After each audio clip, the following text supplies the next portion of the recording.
everyone, and welcome to the September 2025 edition of the Morning Blend. I'm Alison DiFlorio, and for those of you that have been following or watching this webinar for the past 5 years, you're going to notice that there's a bit of a different logo on the screen today. So my partner in crime and longtime co-host, Lori Armstrong, has some exciting updates to share. Lori, welcome back. Great Thank to see you. you. Yes, I've made a move. Do you want me to chat about that first, or do you have some other things? Yeah, Okay. please share a bit of an update. So I made the decision to join CM Law, which is a woman-owned, we'll call it a virtual firm, full service, but it's a group of lawyers all over the country with, again, full service, various areas of practice that work collaboratively. But it's a different model, and it's a member of NAMWolf, which is the North American Women and Minority Owned Law Firm Association. And it's really designed to have a little bit of a different philosophy in the way we practice, in terms of maybe being a little more humanistic for the lawyers and the professionals involved. That said, still doing the same thing. Love my labor and employment. Love my clients and the people that I meet through this. Still practicing traditional labor with unions and related advice. Doing employment discrimination and wage and hour litigation, as well as counseling and all of the preventive and healing work that I do in terms of investigations or mediation or workplace counseling that I've always done. It's just in a different framework. And so, welcome to CM Law, and I thank the firm for its continuing support and allowing me to continue to partner with Exude and with Alison on our morning blend. Yes, and I want to underscore that. Thank you, CM Law, for gifting us, Lori, to continue to bring these quarterly updates to our community. And for those of you that are tuning in for the first time, I'm Alison DiFlorio, co-founder, managing partner of Exude Human Capital. We are a full-service human capital firm providing HR outsourcing, either on a long-term retainer basis or by project, to help our organizations be able to achieve their HR goals. And we always like to use these quarterly updates to share what we're seeing in the market and perhaps share some examples or stories to underscore some of the things that we're seeing.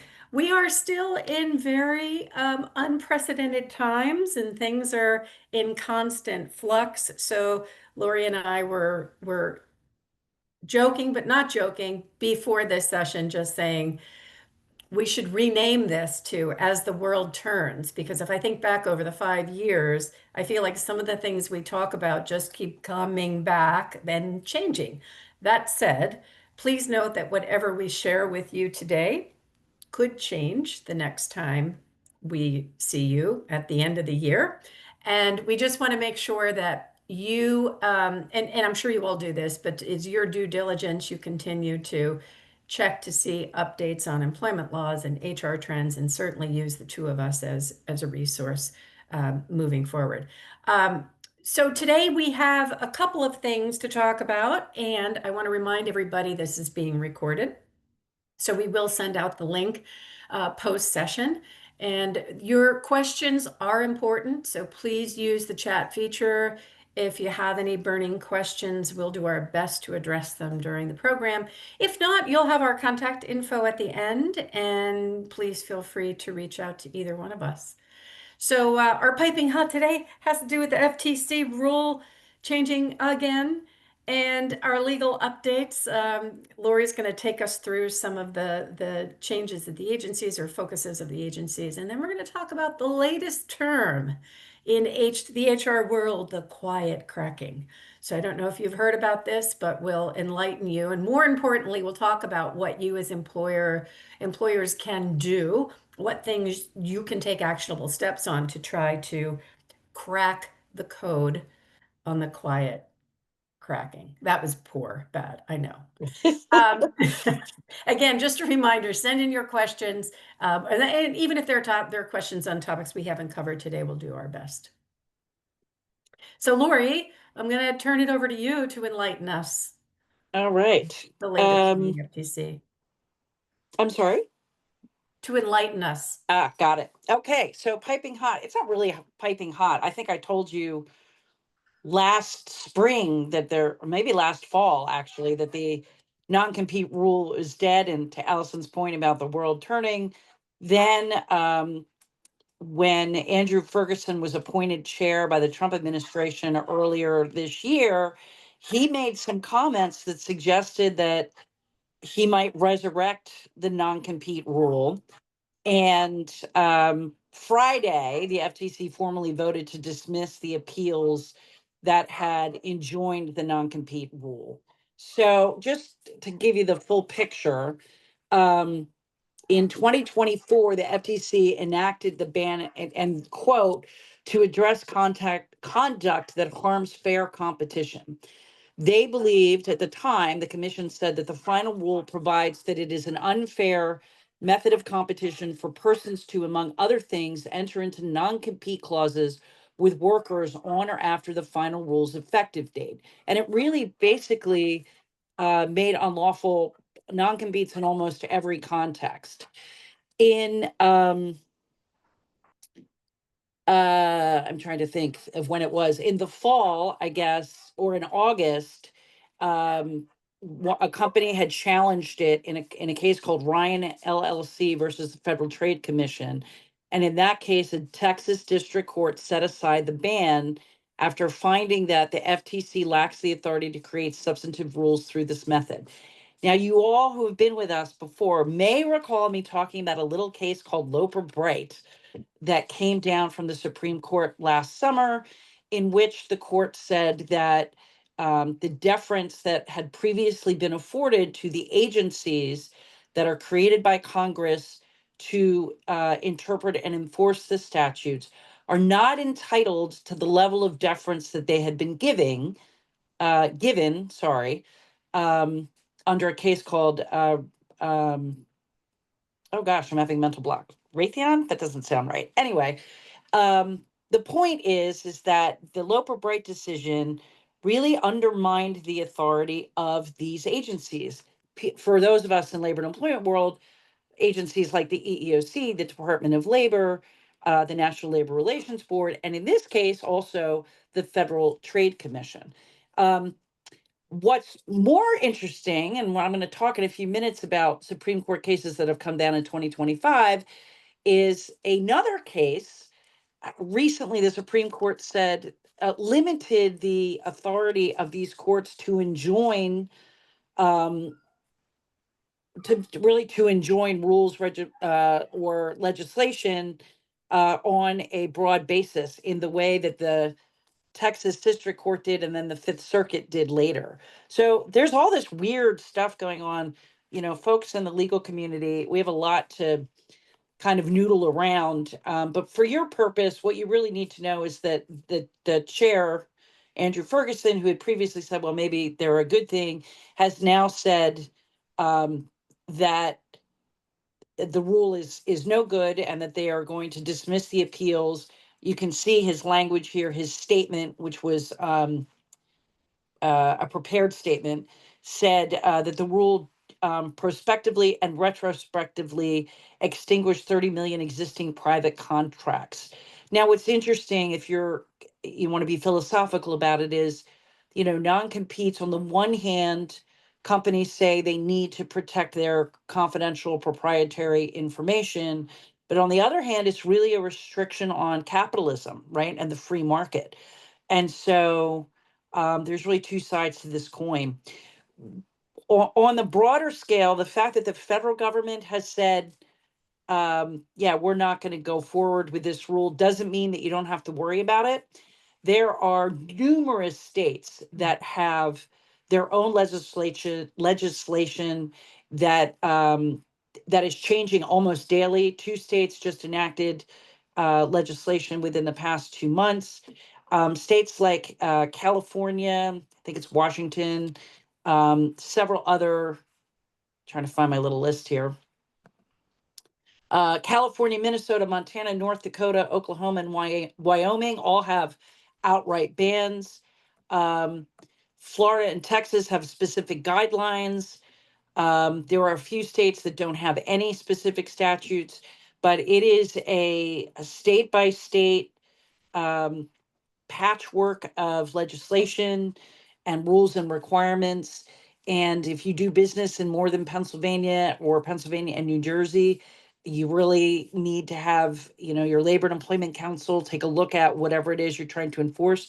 General high level guidelines, don't use it for example, Illinois, I think, just passed legislation that you can't use non-competes for hourly wage earners. The idea being that they don't have access to that high level information that would really require the sort of protections that a non-compete offers. One last note, kind of in this general area of restrictive covenants, is we're also seeing legislation banning or limiting non-solicitation clauses, which is sort of a workaround where an employee who takes a job with you agrees that if they leave or are terminated, they will not solicit your employees for some period of time thereafter. There's also no poaching legislation and or um, enforcement going on, certainly in Pennsylvania and New Jersey, where let's say I have a contract with a company, I bring on all new talent to service that contract, I lose the contract, and the successor wants to hire my folks that I've done all the training for. Sometimes I might have a contract with my customer that says, that I have to be paid something in that case for the investment that I've made in those workers. Both Pennsylvania and New Jersey are kind of frowning on that. There was a Supreme Court case out of Pennsylvania that severely restricted the ability to do that. So this is a really complicated area of law right now. Not only do I think you should check with Labor and Employment Council before either hiring somebody with a non-compete or enacting non-competes or in reviewing your non-competes, but not just a regular labor and employment lawyer, but somebody who really, they specialize in this stuff Mhm. because it really is so complicated. Allison, I don't know if you have anything to add. The only thing I want to add, and we'll include a link to this site in the follow-up information, but there's a group called the Economic Innovation Group, and they have an interactive state map that you can look individually at the states to see what their rules are. But to Lori's point, things are changing daily. So I don't know how frequently that group updates their map, but you just want to make sure if you're checking for your own state that you, to Lori's point, check with council before you enact anything or ask anybody to sign something. Interesting, interesting. So moving on here, what else is happening? Well, there is a lot. I mean, you'd have to be living under a rock to not know that things have escalated in this country and that there are a lot of feelings over the events that transpired last week, the reaction to um, the murder of Charlie Kirk, the reaction to, or the reaction to the lack of reaction to other high profile killings that have occurred. Um, and you can probably, if you, again, haven't been following a lot of, which I cannot imagine you wouldn't know this, but a lot of folks are finding that they are suffering adverse job consequences for things they have posted on social media, for talking about their feelings. There's a certain irony about that when the overall dialogue has to do with the First Amendment and whether or not things are protected speech and whether or not certain reactions are appropriate, et cetera. I really don't think it's appropriate for us to get into the specifics or give our perspective on those issues. But I do think as employers and HR professionals, you need to know what the law is with regard to those issues in the workplace. I've covered some of these things before. But the first one is that there's no First Amendment protection in private employment. What does that mean? The example that I used to give, which was still kind of a high level emotion, but not at the pitch we're talking about right now, was when there were players in the NFL who were kneeling during the national anthem. And you would see what I call Facebook JD people, people who think they have law degrees and post about it on Facebook, or think they learned the law by reading it on Facebook, getting in these debates about, First Amendment, they have the right to do this, First Amendment, blah, blah, blah, blah, blah. The First Amendment only applies to government and state action. So the government, under the First Amendment, cannot restrict speech except in extremely limited circumstances. And the example that you hear in your first year of law school is yelling fire in a crowded theater. Now, I recognize that part of the debate that we're having is whether or not certain people's words were equivalent to yelling fire in a crowded theater. Again, not really the point of our discussion here.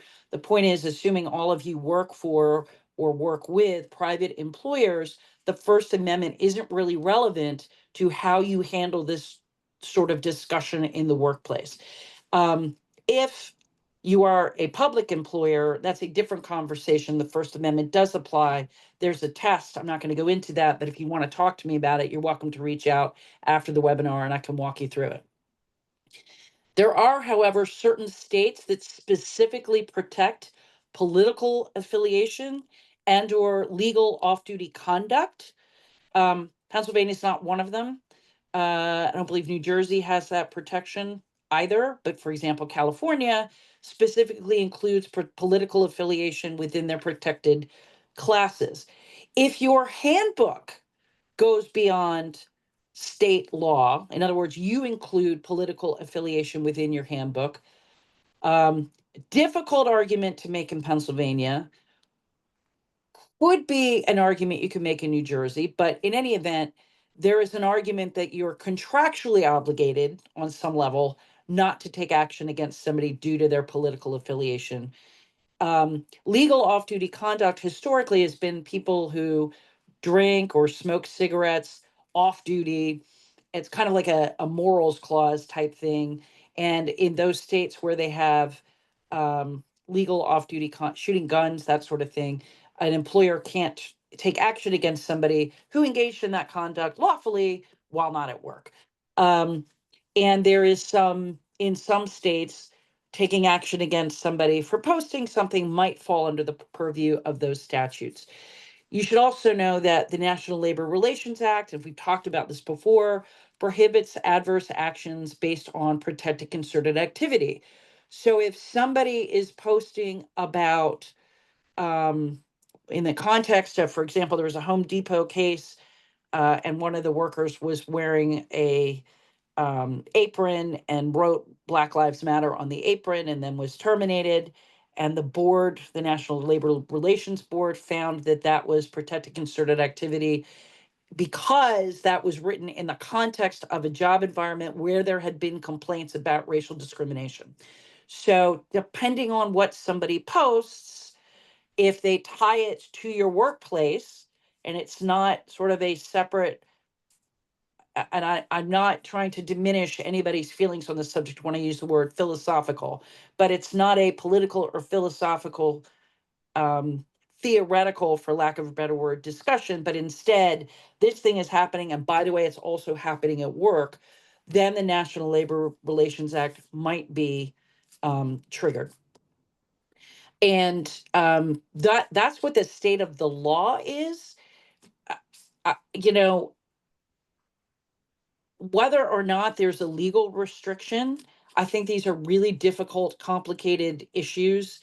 Um, I think we've been talking about this for some time. We've been talking about the Israeli-Palestinian conflict, and workplace healing, and I'm getting to a place where I'm really struggling with how to help folks navigate this, because the level of discourse is so emotional and visceral and doesn't create space for any sort of respectful communication. Allison, I'm curious what you folks are talking about with respect to these issues. So it's definitely front and center. And I know that as Lori alluded to, sometimes we talk about things we've talked about before, but we can't um, say enough how important it is to educate your managers in how to manage and diffuse conversations that may arise in the workplace, and also not to engage in conversations that could be inflammatory, simply because you have to drive the culture that you want to have, and you want people, regardless of who you are, as Lori said, you'd have to be under a rock to not feel or hear or see the national discourse, the negative national discourse going on, and that's going to carry over into the workplace. So managers have to be able to diffuse situations. They have to be able to, if they observe people getting engaged in a heated conversation, know how to respectfully stop that conversation or redirect it in a manner that's going to be more consistent with your perhaps your policies, or also with just general culture of your organization. It's tricky. It's some managers are more comfortable with that than others, but if you don't educate them on how to effectively communicate in difficult situations, then they may not be prepared to handle that. You can, this is goes back to the First Amendment. As a private employer, you could, this is not a recommendation, this is just an option. You could say that these issues are so hot, we're not going to talk about them in the workplace. That in and of itself might alienate some of your workers, though, so you're going to have to balance that out. You still have an obligation, regardless of all these laws and whether they apply or not, to um, make sure that there's not a hostile work environment. Right. And where these discussions may escalate, that could be used to argue that a hostile work environment has been created and you might be subject to liability. I think my recommendation would be, um, you can't ignore it. And if you start to see dissension in your workplace, call Allison's team, call your labor and employment lawyer. If you don't have one, call me. If I'm not the right person, I'll connect you with somebody to kind of help you navigate the best way. I don't think there's necessarily a right way here. Right. I think there is a best way or a better way to try to work through this really difficult time um, in our country and in the workplace. Yeah, and I want to add to that too, because I think about, I'll go back to managers, uh, for those managers that do take people out after work, if that still happens in some work environments, and they're at happy hours, or that's potentially, or off-site employee events, that's where conversations could happen that might get a little bit more heated. If that's where your manager needs to understand, when that comes back to the workplace, if you've engaged in that conversation, it may make that employee feel very uncomfortable about coming to you. So you just have to educate them on understanding the impact of their actions. And to Lori's point, there's not one way to do this. That you just have to, people have to be um, emotionally intelligent and recognize their role in the organization, and when to engage in that conversation or not, or how to diffuse things. Well, let's move on to the Daily Brew. I'm going to Yeah. talk briefly legal update. And the weird thing is, I have to tell you, I was just out with some other lawyers, not labor and employment lawyers, but other lawyers last night. And we were all talking about how it's kind of a weird time to be a lawyer, because particularly if you're in a regulated field of law that deals a lot with regulatory or federal agencies, in part because of, I think, the impact of the Supreme Court decisions, and in part because the administration is this isn't political, folks. the administration has stalled on some fronts when it comes to this, and I'll explain what I mean by that. And so it's just kind of a weird time to be practicing. So for when I say stalled, for example, currently the National Labor Relation Board has one board member. There's supposed to be five. You might recall that President Trump fired Gwen Wilcox shortly after shortly after his inauguration. He fired the general counsel. That wasn't such a big surprise because President Biden had fired the general counsel when he was inaugurated. Firing the board member was kind of a big deal. In December, the Senate refused to reconfirm the prior chair of the board. In August, so that's prior chairman McFerrin was not reconfirmed in December of 2023 prior to the inauguration. So at that point, we were down to three because there had been a vacancy through the entire Biden administration. Uh, Member Wilcox was terminated. Member Kaplan, who was an R appointee, rolled off in August. And so there's only one board member. I guess he's chair by default, Prouty. He was a Democratic appointee, and they don't have a quorum. So while the day to day of the board is, oh, and by the way, there's only an acting general counsel, Bill Cowan, who was the regional director out in LA. Crystal Carey, a partner at Morgan and actually a friend of mine, had been nominated for the general counsel role, went through the hearings in the spring, and nothing has happened. So not voted up, not voted down. It's just sitting there. So there's an acting general counsel who doesn't have the job permanently. There's one board member, and that's it. So it's a little weird at the NLRB right now. At the Department of Labor, we are seeing a few things. I guess you probably heard that there was some, we'll call it frustration around the job numbers that came out in the late summer. And so one of the auditing investigating arms has launched a probe into the data, how it's gathered, how it's reported at the Bureau of Labor Statistics. I think we talked last time about the relaunching of opinion letters. That's continuing. And I won't go into it again because we did talk about it. If somebody has a specific question, again, feel free to reach out to me. I'm happy to talk to you. But basically, it's you send a letter to the DOL with a hypothetical, and you ask them to give their opinion on whether the DOL might ultimately bless or not that practice. And then on September 4th, the DOL published its spring agenda, which had been, I think I mentioned, like posted and then pulled down kind of weirdly right before our last morning brew. And the agenda is not, there's not a huge change in the topics, but things like the joint employer rule, the workers classification standards, are you an employee or an independent contractor, and the overtime rule are always hot topics. They're on the agenda. The timing of when these things is going to happen is a little bit in question. We might expect to see something about the joint employer rule and the worker classification standards before the end of the year. The overtime rule is sort of, so that's where we are with that.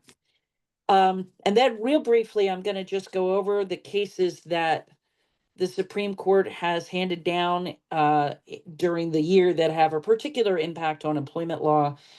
I do want to say that there's a lot of press, and I'm blaming the media all the way around on this, where the headline will be Supreme Court gives Trump a win, or Supreme Court devastates something, or what, like a lot of editorializing what's happening. And in fact, the Supreme Court has issued some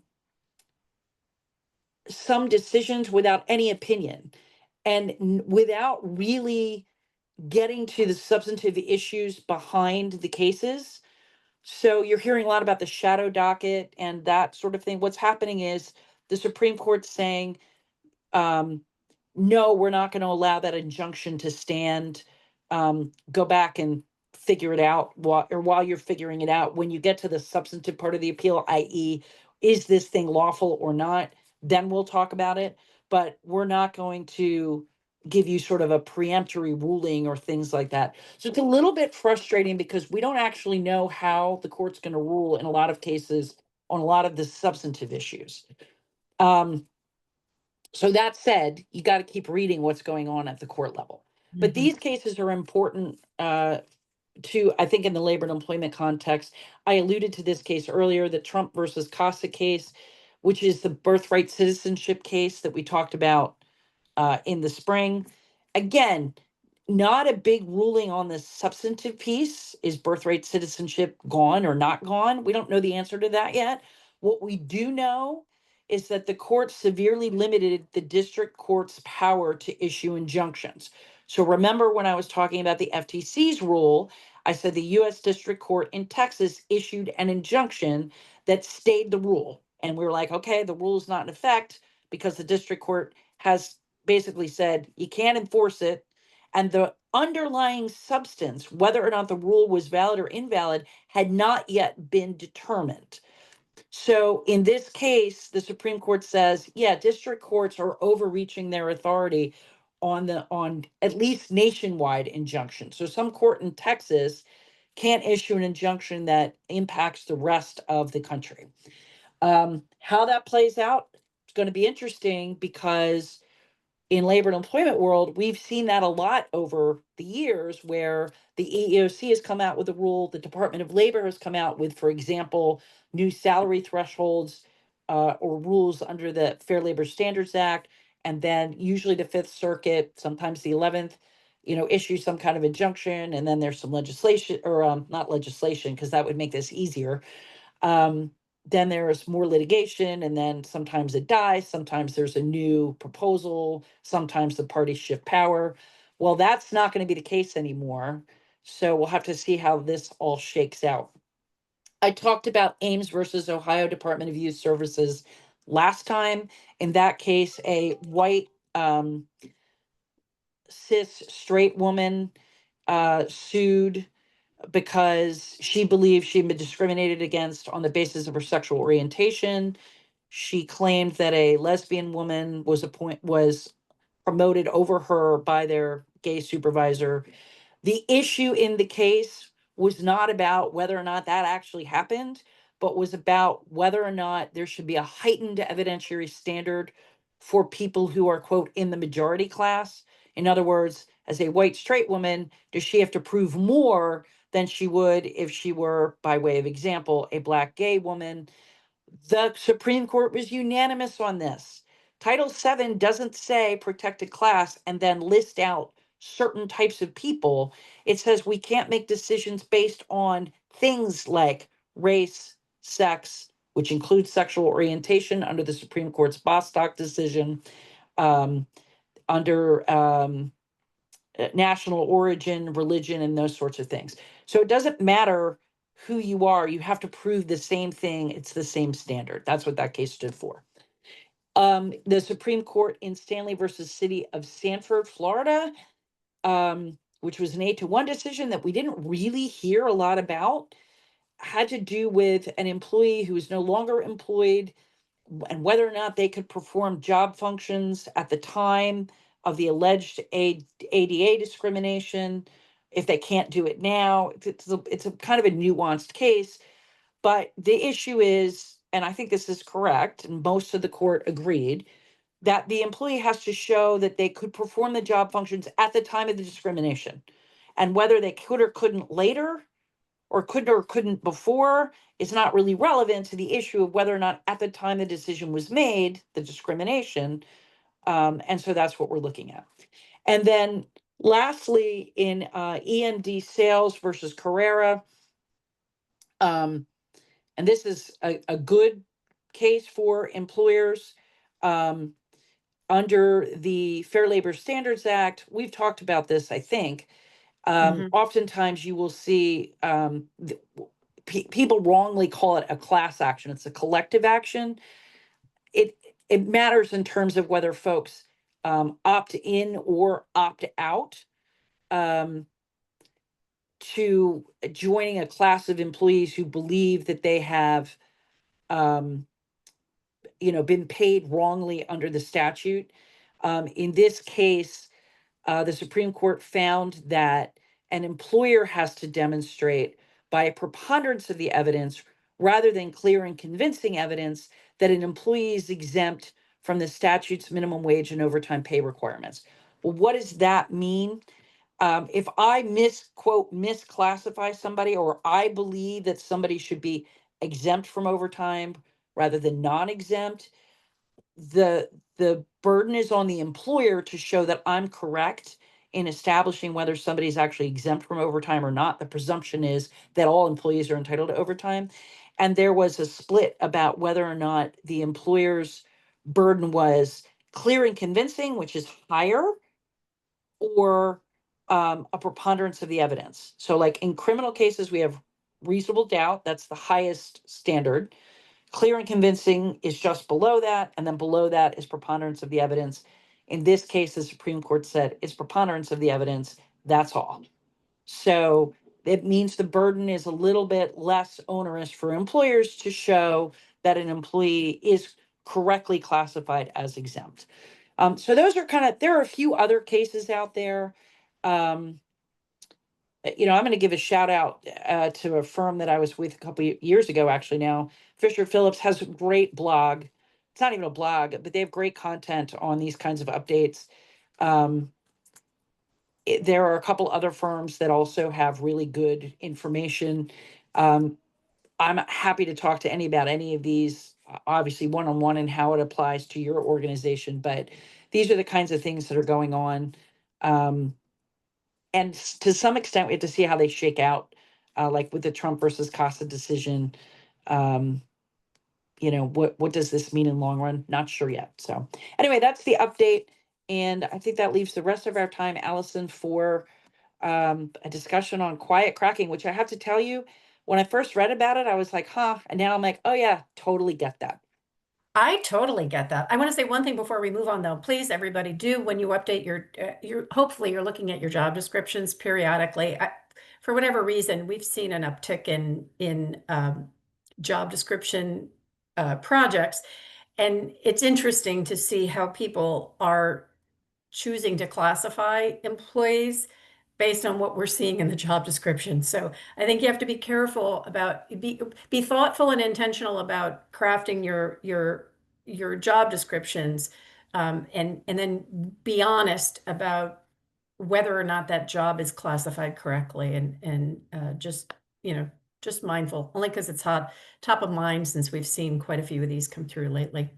Um, Still, okay. the most lucrative area of law for plaintiffs' counsel is wage and hour class action.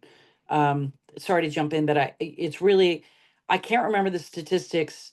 I know in 2019, the top 10 collective actions under the FLSA netted on average, $45 million per case. Wow. It's insane. And when you go into where we are with economic uncertainty and unemployment rising, that's when people start really paying attention. And in my experience, when I think over the last, 20, 30, however many years in this space, that's when people may be more prone to filing claims too if they feel that they've been wrongly paid. So just be mindful of that. So yeah, so quiet cracking, just when we thought there wasn't going to be a new term. And Lori, like you, was like, quiet cracking. I gotta understand what this is.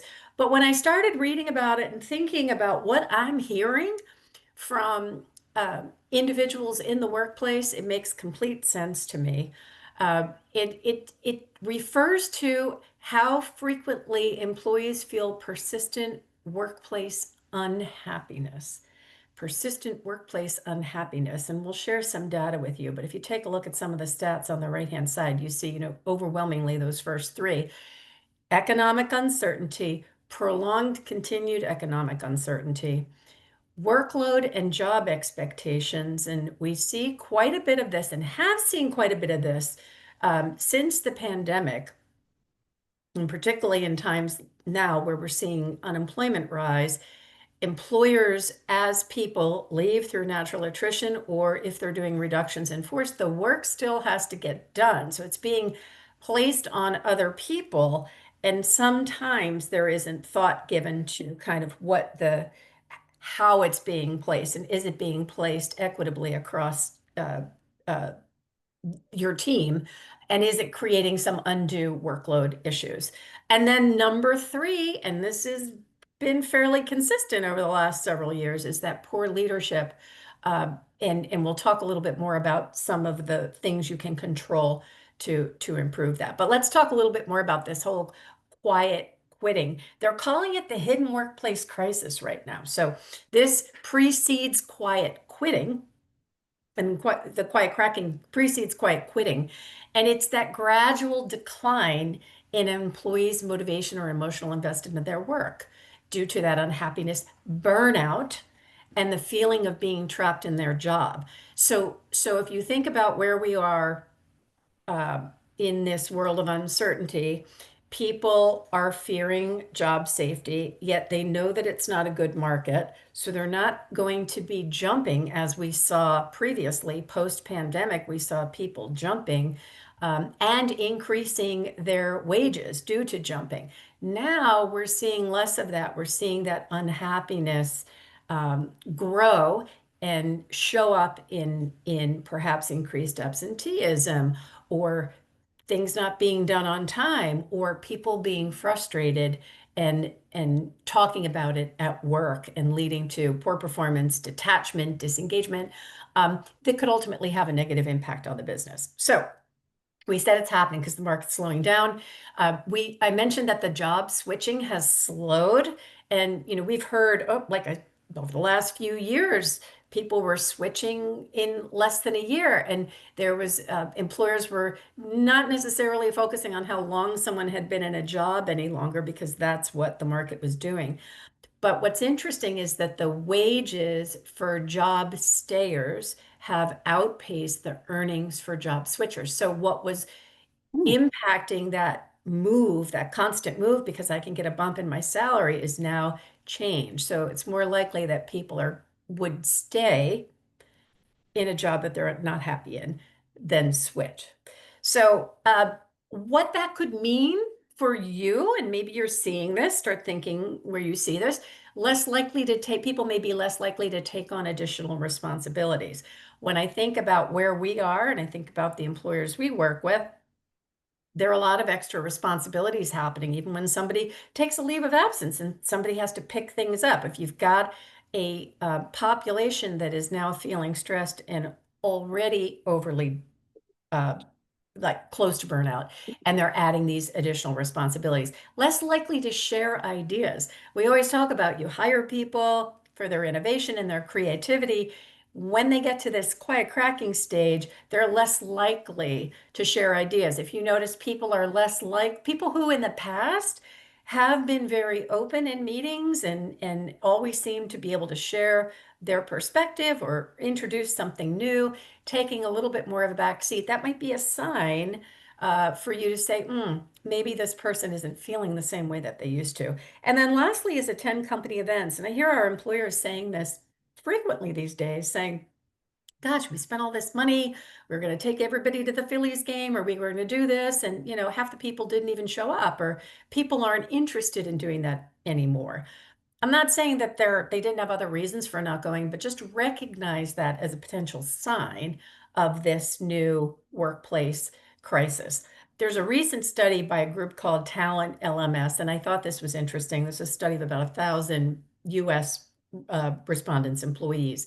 54% of them reported experiencing some form of this quiet cracking. And the highest areas that they reported as reasons for this were close to 30% for an unmanageable workload. 20% said their manager doesn't listen to concerns, not act on concerns, but doesn't listen to concerns. And then a significant 42% have not received any employer provided training. This same study shared some insight saying that employees without training are 140% more Wow. likely to feel job insecure. So if you're in an environment where people are going to feel job insecure because they don't know, uh, with the uncertainty economically, if the company is going to be doing layoffs in the future, and what do? The employer will cut back on things like training in times when they're tightening their belts, but that type of investment may have an unintended impact on the psyche and the engagement level of an employee. So that's the lay of the land. But what you can do about it is focus on the things that you have control over. Some of these things we don't have control over, the economic uncertainty, but you can be clear about goals. You can be clear, particularly when people's responsibilities may be getting added to and things may be changing. Communicate frequently, communicate where their goals are, and have a conversation about how people are progressing or what obstacles they may be facing or what support they may be needing. Because it's not a set it and forget it in this world we're living in. Lori talked about how talking with her employment lawyer or with the other lawyers, it's a weird time. It's a strange time. I've heard the same things from HR professionals. It's just a very odd time because there's so much in flux. So imagine how that feels on the employee end. So having those conversations from month to month or week to week to be able to say, hey, Lori, I know that you've picked up some added responsibilities since so and so left. How is that going for you? Is there anything that's changed or can we help in any way? We have to take the time as managers to do that. Clear paths for growth and opportunities to learn. We are hearing this more than ever now. We've done quite a bit of work in helping craft career frameworks and paths, even for organizations that are not that large, and it's difficult for them to have a clear path just simply because they only have a set number of places where a person can go. But opportunities to learn is a way to engage employees, to make them feel whole, to keep them feeling like they're learning and growing. And that is a big contributor to levels of engagement. So it doesn't have to be formal training sessions, but if you invite them to attend meetings that they normally wouldn't attend or pull somebody in on a project that you know they're interested in, and give them a piece of it, allow them to participate in that. It's a win-win. They're developing a different skill set or polishing up a skill set, and they're also feeling as though they're being invested in. The workload piece is a real thing. Make sure the work is spread evenly across the team. Many organizations and have the tendency to be able to give things to those people they know will be able to handle it. The superstar who's a great performer, who manages to do everything on time, and now we have these extra things because somebody left or a job was cut, and we just give it to that person. If you do that without periodically checking to see how this work is getting done, that person may not say anything. That person may just either quietly quit and wait for the opportunity to jump, or just be in that group of the quiet cracking. For anyone who does employee engagement surveys or uses that data, you will know, and at least when we do them, we preach that that group of respondents that is neutral, that's where you have to work. That's the group you have to worry about with this quiet cracking, because that means on any given day, depending on how they feel or what's thrown on their plate or what additional task you're asking them to do, that may flip them from being neutral to being negative. We will include that in negative when we're assessing the results of an employee engagement survey. So review the workloads regularly, review the job descriptions. Honestly, we just looked at some job descriptions. I'm not kidding you, 6 pages long, 6 pages long of every task under the sun. When you really think about that, that's not A, how you write a job description, but B, be careful, because over time you can throw so much onto a job that it's really a unicorn job. And if you're going to have to replace it at some point, you're likely not going to find somebody that can do all of those things. You've got to continue the well-being focus. We've talked about it probably on every webinar since we started this, Lori, I Yeah. believe. Encourage people to ask for help when needed. People in an environment like we're in right now are afraid to raise their hands and ask for help for fear of being seen as incompetent, not able to achieve these goals. But when you think about all the things we've talked about, how uh, tasks have to be picked up, you have to make it a psychologically safe environment for someone to raise their hand and say, I'm not going to be able to accomplish this. I need help. And to be able to pull in the forces to do that. That gets into the relationships because if people have good relationships with their managers and supervisors, they're entrusting relationships, they're more open to asking for help when needed. But it is a two-way street. So you have to foster that environment. Managers should have meaningful check-ins, train them how to recognize burnout, the signs. Somebody who just is like, everything's fine. I'm fine. Everything's fine. Somebody whose behavior has changed over the past few weeks or months, make them aware, ask for feedback, train managers to ask for feedback and listen without judgment. If someone says, I'm drowning, the response can't be, well, I'm drowning too, so figure it out. You have to really listen. If you go back to that stat we showed a couple of slides ago, people don't feel like managers are listening to their concerns. So train managers to listen with empathy, acknowledge the fact that we are tight. We recognize workloads are heavy. What do you need? How can I help? What other additional resources? Can we pull something off your plate? And then most importantly, take action. So you can be an effective listener, do all of those good things. But if you're not going to do anything with the information that you hear, um, then the employee is not going to feel like they've been heard. Now, I'm not saying you have to take action on every single thing you hear, but the things that you can take action on, you do. And even if taking action is circling back with that employee to let them know what you've done, what will be happening, and continue to ask how you can support. Lori, you want to add anything to that?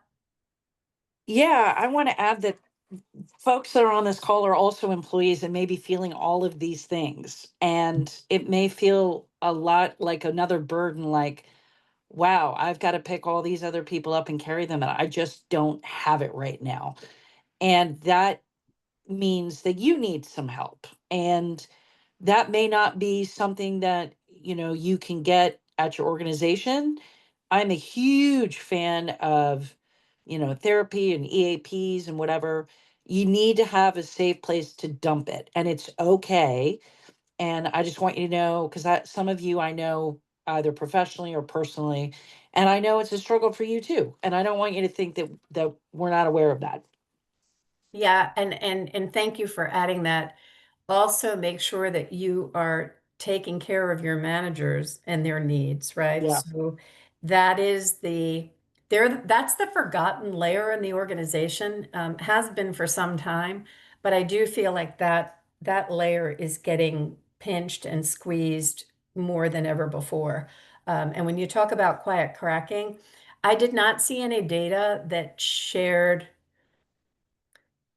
what levels of the organization, if there was any trend in terms of which levels of the organization are feeling quiet cracking. I did see the group under 33. That's where we saw more of this.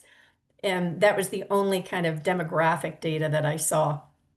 Uh, That I find interesting, and I'd be curious, folks. Please, would be love to hear from you on this, because Alice and I are always trying to figure out what would be relevant and most interesting to you. And I know that we can all be a little myopic because of where we are in our lives, but I've been having a lot of conversations with folks who are in, we'll call it my demographic, with an aging parent, who are being squeezed, like on that front. And then that contributes, what's going on in your home contributes to your ability to manage your stress professionally. And I'm a little surprised that the quiet cracking isn't being counted or observed in like the upper 40s, 50s category of folks that we're not near retirement, right? And we still have to work, but we've been doing it a long time and we have all these other burdens. I'm a little surprised that it's the 20 to 30 year olds, and I don't want to take away from what they're experiencing. They have their right, own stresses that are different. right. But anyway, be curious if um, a discussion on managing I don't know, that stress or some topic related to what I've just put out there might feel um, like something people want to hear about or that we could talk about on our next, and any other topic as well, folks, please, put in the comments. I love to learn more about this or that because we're always wanting to make sure it's relevant for you. Yeah, it's true. And I, I'm going to dig into the data a bit, Lori, to that point, because I am curious. It doesn't mean it doesn't exist in these other age groups. It just was the dominant age group was the under 33s. But we do recognize that all of you on this call are feeling much of what we're talking about, likely at times. And I think that that stat that we saw was 54%, it was varying degrees of this. But just be aware that if you're feeling it, others are feeling it too. So to the extent you can help them along, and to Lori's point, use your resources. But I have to share a quick story because I had an individual reach out to me, a leader in an organization, a senior leader who was definitely feeling the workload pinch and did reach out to her superior uh, to express concern and with workload and needed some support and ended up just receiving an email back saying, well, here's the link to the EAP. So just reach out to them because it sounds like, they'd be able to help you. Not exactly the empathetic response that we're talking about here. Not defending them, but I do want to say, I think some people do that because they don't want to intrude and they feel like they don't know what to do. And so they're like, I don't want to say the wrong thing, so I'll say nothing, which goes back I to your point totally about agree. training people to have that ability to have that empathy and compassion. I totally agree. And I think for some managers, that can be really scary. It's like, oh my gosh, I Yeah. just unloaded all these things. I don't know how to respond. And then the knee-jerk response that's coming with good intention is received in a negative way. So all of this goes to say some tips to walk away from. Please review your internal policies. As Lori alluded to, things are changing rapidly. So to ensure compliance with employment law updates, feel free to reach out to Lori or anyone with regards to that. I'm happy to talk about policies as well. If you haven't surveyed your employees, it's a good idea to do that. And I'm not an advocate of over surveying people, but I think we talked about in one of our previous sessions, a lot of the HRS systems now have their own built-in survey tools. They almost operate almost like social media. So they're inexpensive ways that you can do that. But think about how you can identify areas of concern and then very importantly, come up with a plan of action on the things you're going to address. You're not going to be able to address everything, but I think you have to constantly be either pulse surveying or checking in to see where people are. Meet employees where they are. You can only do that by having that connection and those good conversations. Nurture their interest to keep them engaged. No two people are going to be inspired by the same thing. So the more you can get to know your teams or train your managers to get to know their teams, you can figure out what makes people tick and what gets them re-engaged. And that goes to that building enthusiasm. What the current data shows is that giving autonomy where you can, particularly in decision making, particularly with that group under 33, is an important um, uh, piece of their role. So obviously there are going to be some things that have to have oversight, but where can you give autonomy and where can you give autonomy in decision making that will help build enthusiasm. And lastly, as always, educate and support managers, equip them to lead with empathy and to communicate not just effectively, but regularly. Define what regularly is because regularly for some may be I'm going to check in them with once a month. That may not be enough given the times that we're in. So every organization operates a little bit differently. Every manager operates a little differently, but try to at least align them on what the expectations are around communication with managers and their direct reports. Lori, anything to add? No, I just really want to encourage folks to be a little bit gentle with themselves. I feel like everybody's reeling, and I do encourage you to reach out to Allison and her team or me. And again, if I can't help you or we don't feel like it's the right fit, I will connect you with the right fit. But I don't want folks to feel alone and like, there's no support for the folks that are kind enough to spend their morning with us at these morning blends.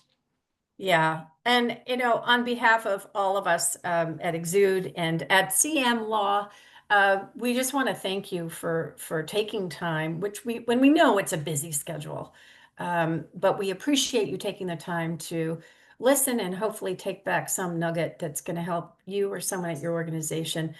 Again, the recording will be sent out. Please feel free to share it with someone who you think might find it beneficial. And as always, Lori and I are here to answer any questions that you have. And we hope to see you. Our final one for the year is going to be, I believe, December. Is that what we landed on, Lori? I think that's right, because November's tough. So I think Yeah, early December. early Um, December. Send us what you want to talk about. We'd love to have a conversation with you all. And if you have suggestions for how we can make this better for you, by all means, we want to know. Yeah, we do. So thank you, everyone, and we hope you have a great rest of your week, and we look forward to seeing you at the next Morning Blend. Have a great day.